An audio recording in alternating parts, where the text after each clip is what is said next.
Michael O is the head of the Lausanne movement, and probably, as far as I can tell, he is the most connected person to what is happening in world mission today, and certainly the most inspiring. So let's give a huge welcome to Mr. Michael O. In about 200 days, something remarkable will happen. The 8 billionth person will be born in the world. Now, we often think about China, of course, 1.45 billion people, India as well, 1.4 billion. There are reasons for us to be concerned about both nations. China is a place of incredible persecution of the church and could be the next global conflict. It could be a military conflict that we are dealing with, and we need to be in prayer for China. And India, of course, as well. It's a hotbed for religious division and particularly for persecution of the Christian church as well. But on the continent of Africa, we have 1.3 billion people.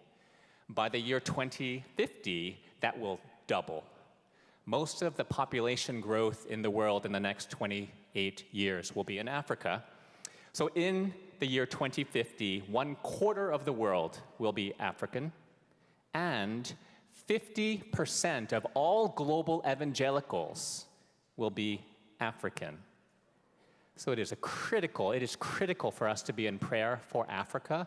I was in Uganda, and we were talking with some of the leaders. They were excited about this future, and we're talking about the 300 million new African Christians in the years leading up to 2050. But I asked them 2 questions. Number 1, what about the 1 billion new Africans who will not know Jesus Christ? How will they be reached? And I asked you that same question. And then number 2, what kind of Christian will those 300 million new African believers be? As one African bishop said, Christianity in Africa it's a mile wide and an inch deep. So we need to be thinking about how we reach these people.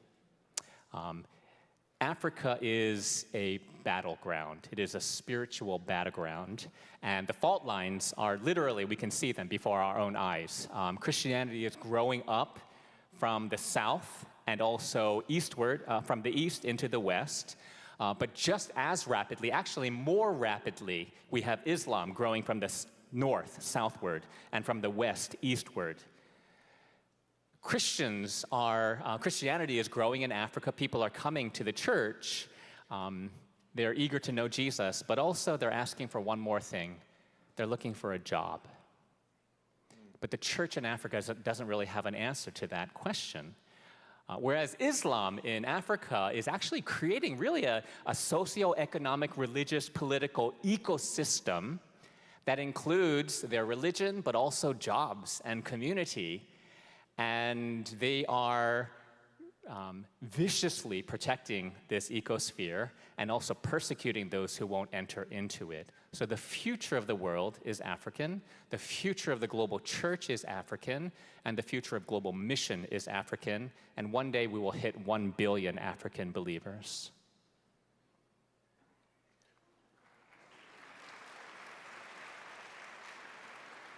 How do we respond as church, and what are you seeing around the world with the church that's encouraging you and concerning you? Yeah, there's a Ubuntu Zulu phrase that basically was utilized by an African theologian who said, if you belong to Christ, you belong to everyone who belongs to Christ.